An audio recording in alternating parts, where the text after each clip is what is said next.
Diabetes kidney fail होने के मुख्य कारणों में से एक है।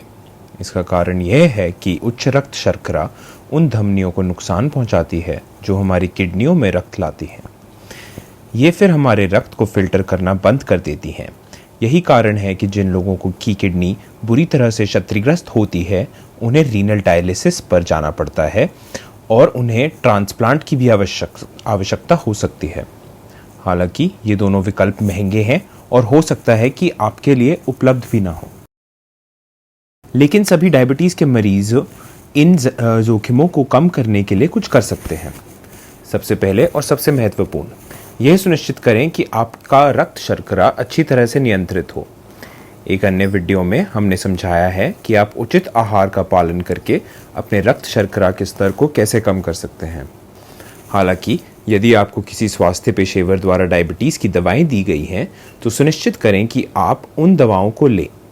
अपने रक्त शर्करा के स्तर को नियमित रूप से मॉनिटर करें ताकि यह सुनिश्चित हो सके कि ये आहार, उपाय और दवाएं आपके रक्त शर्करा के स्तर को नियंत्रित कर रहे हैं।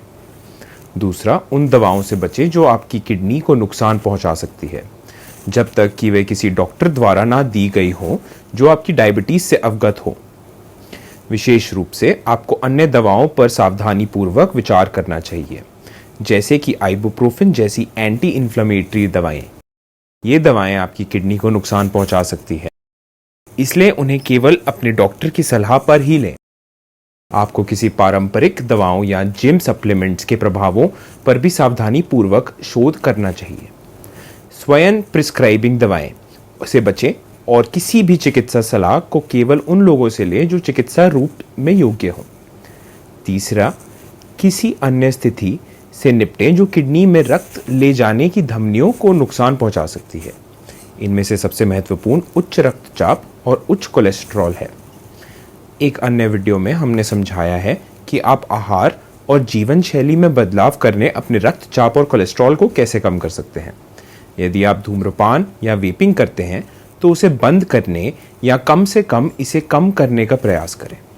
ये चीज़ें जल्द से जल्द करने से आप डायबिटीज़ के गंभीर फेलियर से बदलने की भी संभावनाओं को काफ़ी हद तक कम किया जा सकता है।